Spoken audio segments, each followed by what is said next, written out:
मैं सभी विद्वज्जनों का बड़ा आभारी हूँ जो इस विद्या को फैलाने में मेरा सहयोग कर रहे हैं। ये विद्या लुप्तप्राय विद्या है।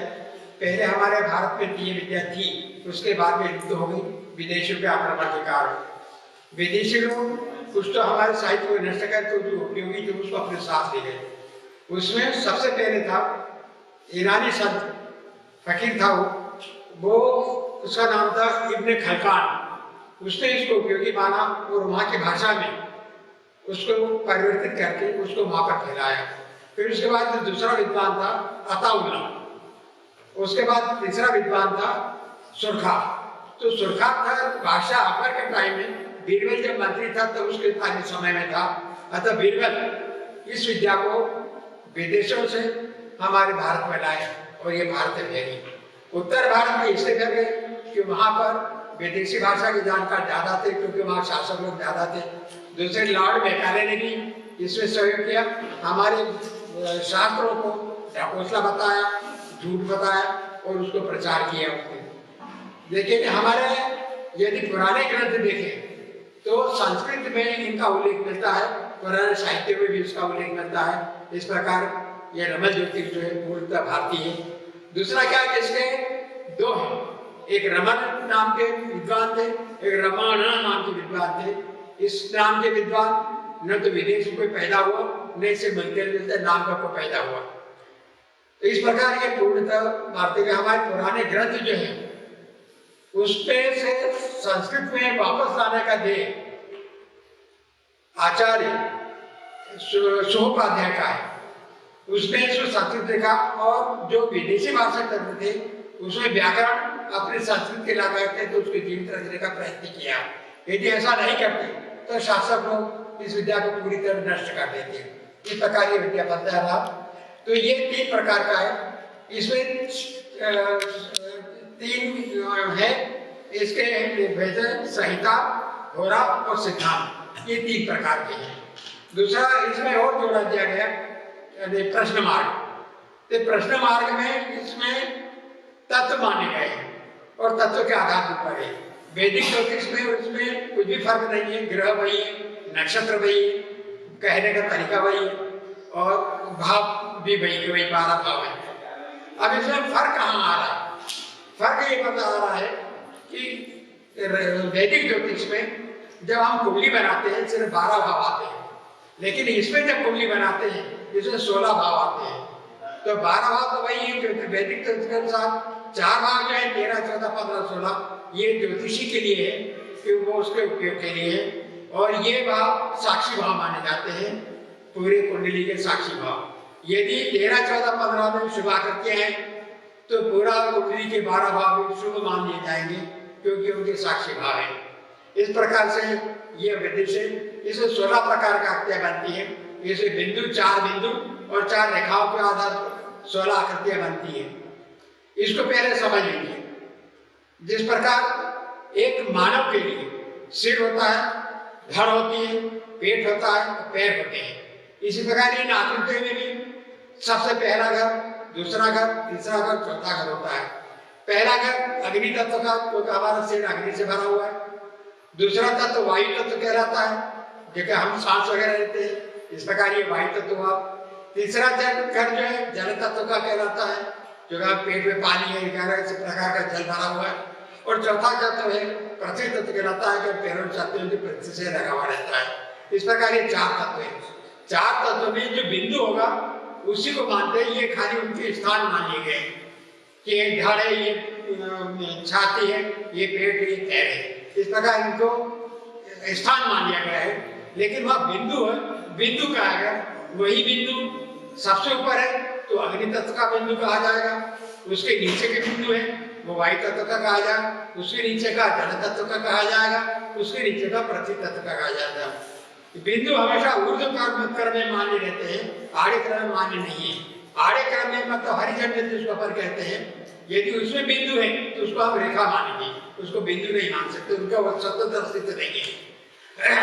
फिर हमारे वैदिक ज्योतिष में जैसे 9 ग्रह है, 27 नक्षत्र है, 12 घर है, वही इसमें भी है। लेकिन वैदिक ज्योतिष में हर राशि के 2.25 नक्षत्र होते हैं। रमन ज्योतिष में या तो 2 ग्रह या 3 ग्रह, उसमें चरण भेद नहीं है। तो चरण भेद नहीं होने की वजह से हमारे इसमें रमन ज्योतिष में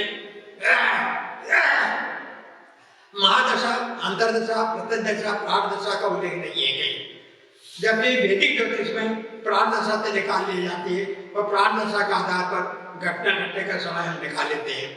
दूसरा इसमें कई फर्क ऐसे हैं, जैसे वैदिक ज्योतिष में 9 ग्रह है, उसमें सूर्य को गुरु ग्रह माना है, जबकि रमन ज्योतिष उसको शुभ ग्रह माना है।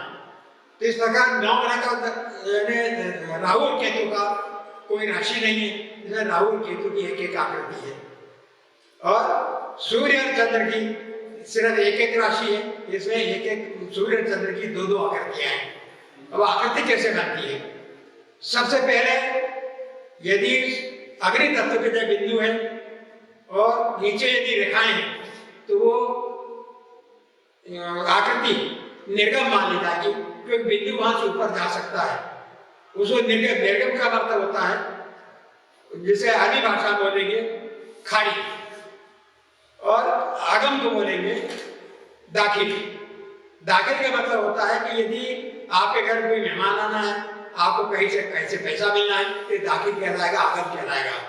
आपके घर के कोई खर्चा होना है, कोई नुकसान होना है, चोरी होना है, ये खारिज कहलाएगा। इसको कहते हैं खारी।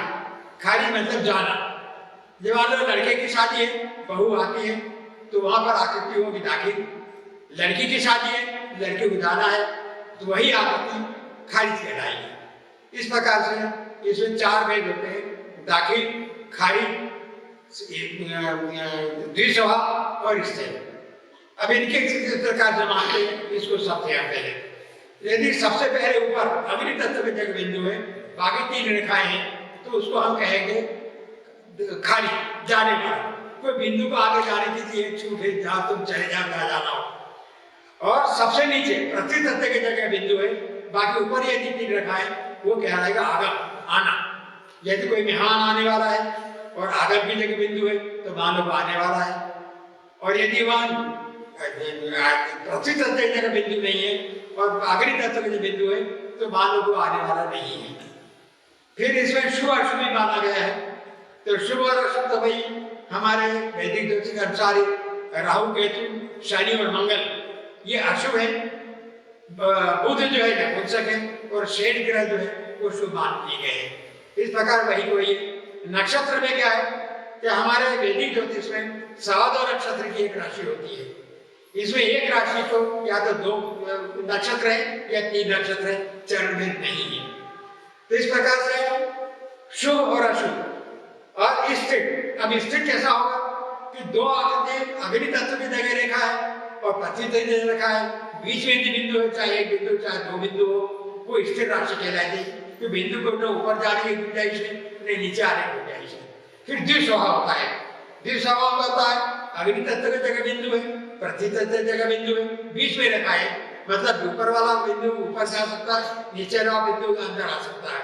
इस प्रकार ये स्थिर 4 प्रकार की आकृतियां हुई है, आगम, निर्गम, स्थिर और द्विसभा।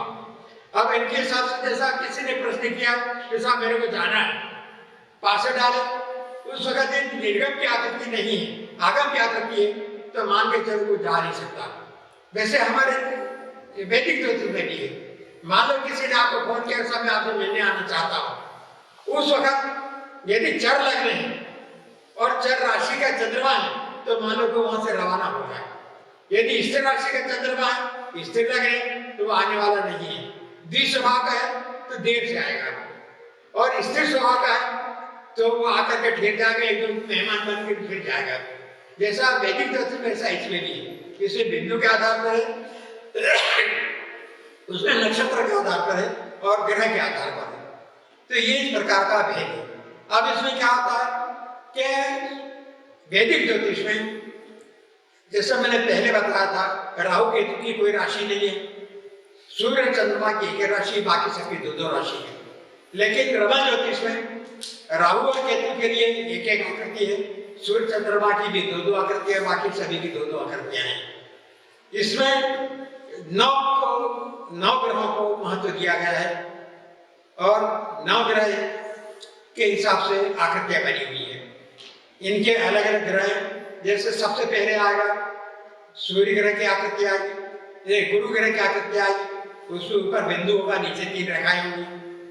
उसमें उनके स्वामी, उनका 16 आकृतियां हैं, उसको मैं उर्दू में आपको बोल बताता हूँ। सबसे पहले लैया, दूसरे कब्जुल खारी, तीसरे कब्जुल दाखिल, चौथी जमात, पांचवी फरा, छठा अंकित, सातवां अंकित, आठवां हुमरा और बयान, नसरुद्दीन खारी, नसरुद्दीन दाखिल, अत्ते खारी, नकी, अत्ते दाखिल, इत्ते जमा और तरीका, ये 16 आकृतियां बनती हैं।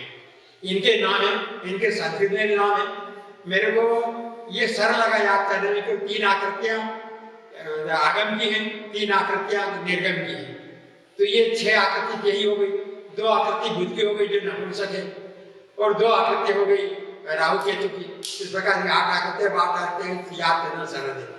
इनके मैंने चार्ट बना के रखे हैं, उसमें संस्कृत के नाम भी दे रखे, या अपने उर्दू के नाम भी दे रखे, और अंग्रेजी के नाम भी दे सकते हैं। चाहे तो आप उसकी कॉपी उतार भी सकते हैं, मैंने इसमें से कॉपी मैंने लिख रखी है, उनके नक्षत्र भी लिख रखे हैं और शुभाशुभ भी लिख रखा है। तो यदि प्रश्न में है कि साहब मेरे को जाना है, उस वक्त पासे डाल करके, यदि लग्न भाव की आती, गमन की बात आती, यानी छोटा यात्रा, बड़ी यात्रा, छोटी यात्रा, बड़ी यात्रा, लंबी यात्रा, इनके अलग अलग भेद है। तो छोटी यात्रा के लिए वैदिक दर्शन 3रा भाव देखते हैं, हमारे रमन में भी 2रा भाव देखते हैं। दूर की यात्रा के लिए 9 भाव देखते हैं, इसमें भी 9 भाव देखते हैं। तो पहले क्या था, छोटी यात्रा बड़ी यात्रा का परिभाषा उन्होंने बताई थी कि 24 घंटे में व्यक्ति जो जाकर के वापस आ जाए वो छोटी यात्रा, और 24 घंटे से ज्यादा मार तो वो बड़ी यात्रा कहलाती थी। लेकिन आजकल टेक्नोलॉजी इतनी ज्यादा हो गई है कि 24 घंटे में आदमी यहाँ से अमेरिका जाके वापस आ सकता है। इसलिए यहाँ पर रमलज्ञ को ये देखना पड़ता है कि मैं क्या बोलूँ।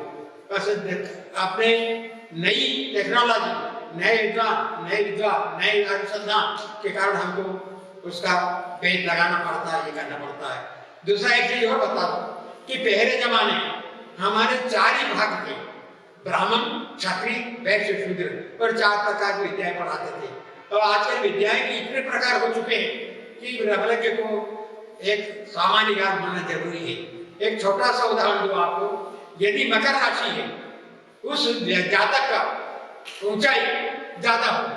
अब ज्यादा ऊंचाई का क्या अर्थ होता है? ज्यादा ऊंचाई का अर्थ होता है कि यदि कन्या है तो मां से ज्यादा ऊंची होगी, यदि पुत्र है तो पिता से ज्यादा ऊंची होगी। इसी प्रकार गोरा और काला, काला गोरा यदि आदमी गुरु ग्रह लग्न में गोरा है, यदि लग्न में गुरु है तो व्यक्ति गोरा होगा। तो गोरा की क्या परिभाषा है? तो गोरे की परिभाषा एक, यदि लड़का है तो पिता से ज्यादा कंपेरेटिवली गोरा होगा, यदि लड़की है तो मां के मुताबिक कंपेरेटिवली ज्यादा गोरी। इस प्रकार हमको ज्ञान करना पड़ता है, तर्क लगाना पड़ता है। ज्योतिष में फल कथन के लिए, कुंडली बनाने के लिए पासों की आवश्यकता होती है। ये पासे अष्ट धातु बने हुए होते हैं, 9 धातु की कभी नहीं बनते, क्योंकि 9 ग्रह कभी एक साथ रह नहीं हो सकते। किसी भी कुंडली में हमेशा 8 ही ग्रह रहेंगे। इस प्रकार ये अष्ट धातु के बनते हैं, और हर धातु किसी न किसी ग्रह का प्रतीक है। ये मैंने लिख के रखे हैं, आप चाहे तो मेरी कॉपी में से नकल कर सकते हैं। मैं अभी इस भाषा बता रहा हूँ। ये 8 पासे होते हैं, षटकोणी होते हैं। बीच का जो होता है वो उसमें एक तार पिरोया जाता है, और वो इतना ढीला होता है कि उसको किधर भी हम घुमा सकते हैं। तो इस प्रकार जब हम 2 को मिलाएंगे तब एक 4 वाली अग्नि तत्व, वायु तत्व, पृथ्वी तत्व, जल तत्व, पृथ्वी तत्व, ऐसे ये आकृति बनेगी। अब मैं पहले बताता हूँ आपको, ये है 2, ये हमेशा ऊर्ध्व क्रम में होते हैं। आकृति देख लीजिए, एक ऊर्ध्व क्रम में सब बिंदु है, इस प्रकार ये एक आकृति बन गई। यदि इसे हम 2-2 का आकृति ले लेंगे, कभी ये जैसे 2 है,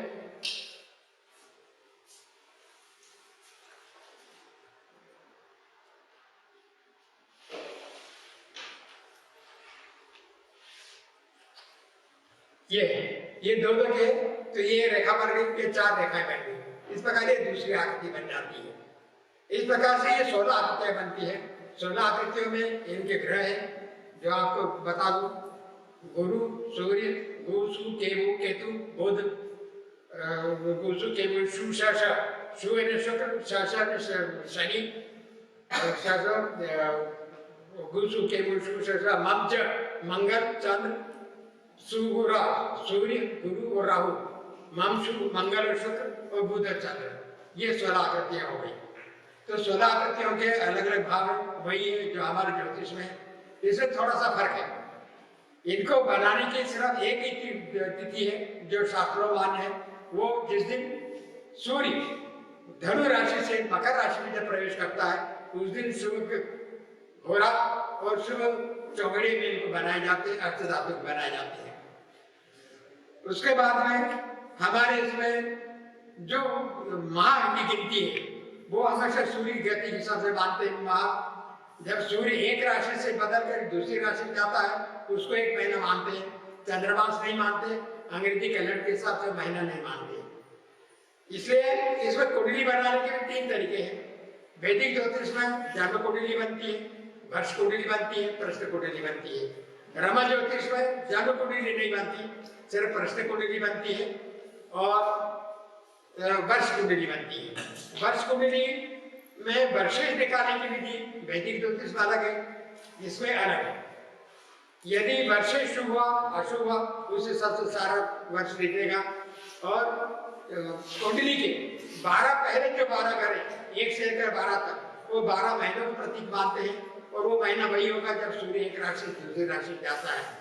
जबकि वैदिक ज्योतिष में 12 महीने या तो चंद्रमास से मानते हैं या अंग्रेजी मास से मानते हैं। ये इसका थोड़ा सा फर्क है।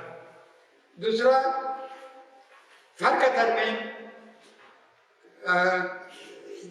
जो त्रिकोण है, वैदिक ज्योतिष में सिर्फ 4 त्रिकोण मान्य है। जैसे 1 5 9 एक त्रिकोण हुआ, 2 6 10 दूसरा त्रिकोण हुआ, तीसरा हुआ 3 8 3 9 11 और चौथा हुआ 4 8 12। लेकिन इसमें 263 प्रकार के त्रिकोण होते हैं रमन ज्योतिष में और उनके अलग अलग फल का था। यदि उसमें बिंदु थोड़ी सी भी आपने गलती की तो फल गलत हो जाता है। फल का धर्म भी वैसे ही जैसा हमारे वैदिक ज्योतिष में है, सिर्फ से धर्म अर्थ कामों को न मान करके अलग अलग भाव का अलग अलग बताया गया है। इस प्रकार से 263 कुंडियां हैं और ये है। तो हमारे रमन ज्योतिष और वैदिक ज्योतिष क्या फर्क है, वो चार्ट बना के रखा है। आप चाहे तो इसकी नकल कर सकते हैं और अपने पास रख सकते हैं। अब कुंडली बनाने का तरीका, कुंडली बनाने के तरीके में वैदिक ज्योतिष में 2 पद्धतियां हैं, एक उत्तर भारत की है, एक दक्षिण भारत की है। और रमन कुंडली की ठीक उल्टी है। रमन ज्योतिष में 16 आकृतियां बनती है और वो बिंदुओं के आधार पर और आकृतियों के आधार बनती है। ये हमेशा दाहिने से बाएं की तरफ चलता है। तो सबसे ऊपर आगे 1 2 3 4, उसके बाद में ये 1 2 3 4 की जो आकृति बनेगी वो 500 के आधार पर बनेगी। फिर 5 6 7 8 1 2 3 4 के आधार बनेगी। तो 5वीं आकृति जो बनेगी उसमें 1 2 3 4 के अग्नि तत्व के जो बिंदु रेखा है वो ऊपर से नीचे के क्रम में लिखी जाएंगी। 6ठे भाव में वायु तत्व की जो बिंदु रेखा है उनको इस तरह लिखा जाएगा। 7वें में जल तत्व की जितनी रेखा बिंदु है उस तरह लिखी जाएगी। और 8वें में पृथ्वी तत्व की जो बिंदु रेखा है वो इस तरह लिखी जाएगी। इस प्रकार से 1 2 3 4 के आधार पर 5 6 7 8 की आकृतियां बनती है। अब 9वीं आकृति बनती है। प्रश्न कुंडली का जो पहली आकृति थी, पहला घर दूसरा घर, इनके दोनों आकृतियों के मिलान से वो नम्य ग्रह की आकृति बनती है। इसमें 3 शब्द हैं, मिलान करना, जोड़ना, गुणा करना और जड़ करना। इन दोनों का अर्थ एक ही होता है।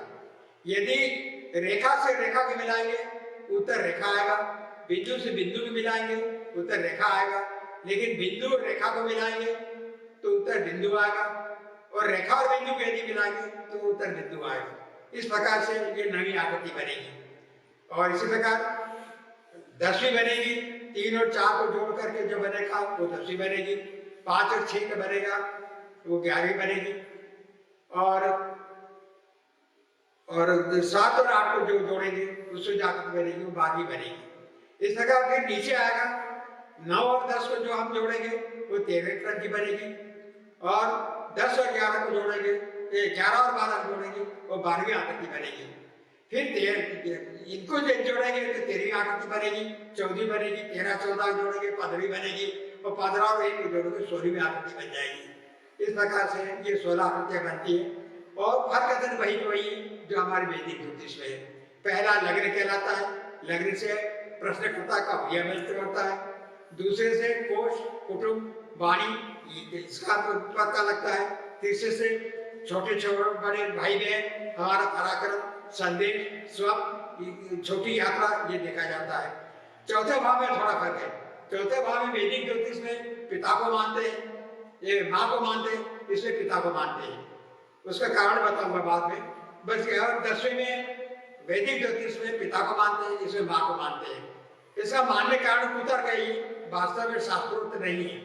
कुतर्क ये है कि जब कोई व्यक्ति हमसे हमारे बच्चे की शादी होने वाली मुहूर्त पिछले को आया, उस वक्त यदि चंद्रमा 10वें भाव में है तो मान कर चलो उसके बरसात होने वाली, चाहे भले मई में जून का महीना हो तो उससे बरसात होगी, ये आजमाया अनुष्का है।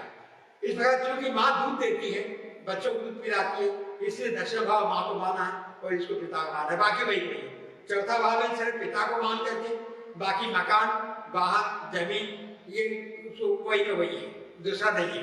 तो इससे भी वही का वही है। नौकरी, धंधा, सब प्रकार का आमदनी का होगा, यह वही है। सिर्फ पिता और माँ का फर्क है, बाकी वही, दूसरा कोई फर्क नहीं है। अब 5वां भाव है जो विद्या का है, संतान का है, ये क्या होगा, किस प्रकार से होगा ये। 6वां भाव बीमारी का है, शत्रु का है, छोटे जानवर का है और रोग का है। 7वां भाव हमारे भागीदार का, कोई धंधा चला रहा है, भागीदार का, भागीदार का है। मुकदमा चल रहा है, प्रतिद्वंदी का है। भाषण प्रतियोगिता है, प्रतिद्वंदी, तो वो 7वां भाव है। और हमारी पत्नी और पति का, वो भी 7वां भाव है। 8वां भाव ससुराल की संपत्ति का, ससुराल के लोगों का है, हमारी उम्र का है, रोग घटने बढ़ने का बारे में है, और उम्र के बारे में भी है ये। और गुण विद्या, तंत्र विद्या, ये 8वें भाव से आता है। 9वां भाव भाग्य का है, दूर यात्रा का है, और हमारे धर्म के दर्शक भी है। 10वां भाव हमारा धंधा क्या होगा, हम कहाँ नौकरी करेंगे, किस प्रकार नौकरी करेंगे, और हमको कोई नौकरी मिलेगी नहीं मिलेगी, और राज्य में हमको सामान मिलेगा नहीं, ये 10वां भाव है। 11वां भाव है हमारी इच्छा पूर्ति का, हमारी इच्छा पूर्ति होगी कि नहीं होगी, कोई आने वाला है कि नहीं है, हमको मिलेगा कि नहीं मिलेगा, हम जाएंगे कि नहीं जाएंगे, हमारा दस कैसे चलेगा, ये 11वां भाव का है। 12वां भाव है खर्च का, व्यय का, बीमारी दूर होने का, जेल से छूटने का, अस्पताल से करने का, ये 12वां भाव है। 13वां भाव, 14वां भाव, 15वां भाव, 16वां भाव, ये हमारे 1 से लेकर 12 घर तक की आकृतियों के साक्षी भाव है। यदि 13, 14, 15, 16 में शुभ आकृति है तो ऊपर के जो 12 तक के भाव है वो भी शुभ के मान लिए जाएंगे, और यदि अशुभ भाव है तो अशुभ होगा, उनका प्रभाव होगा। और विश्व भाव है तो वो भी शुभ से कारक होगा और उनका निर्लय होता रहेगा। इस प्रकार से ये 13, 14, 15, 16 का आकृति भाव मानते हैं। दूसरा 15वां भाव है, ये बड़ा महत्व का है। 15वें भाव में हमेशा 2 बिंदु या 2 रेखा आती है, तो आपने जो कुंडली बनाई वो सही है, ये इसका मापदंड है। 1 बिंदु या 3 बिंदु की यदि कोई आकृति आ गई 15वें भाव में, तो मान लो कि आप कहीं कहीं गलती कर चुके हैं, तो आप फिर से उसको चेक करिए, यदि नहीं समझ आता फिर से पासे डलवाइए, रब लगे से पासे डलवाइए। ऐसा करता 15वां भाव बड़ा महत्व का है।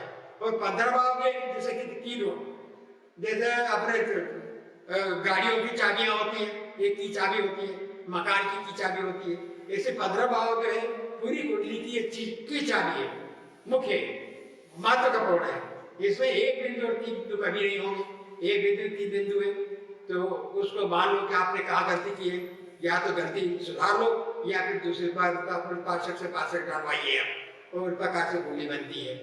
तो वैदिक ज्योतिष में उत्तर भारत में जो आकृति है वो 12 भाव में, इधर से ऊपर से सबसे ऊपर वाला जो होता है उसको लग्न मानते हैं, और बाकी तो उससे दाहिने से बाएं घूमते हुए और फिर वापस दाहिने में आ जाते हैं। और 12 भाव लग्न के पीछे का 12वां भाव कहलाता है। और दक्षिण भारत में लग्न भाव स्थिर नहीं है, राशि स्थिर है। पहला घर मेष राशि का, दूसरा फिर जो लग्न होगा वहां ल लिख देंगे कि ये लग्न की राशि, जैसे मिथुन लग्न जहाँ 3 लिखा है वहां ल लिख देंगे। तो इस प्रकार सारे भाव वहां बाकी दूसरे ग्रह वहां भर देंगे। ये दक्षिण भारत और उत्तर भारत में कुंडली बनाने का एक तरीका है।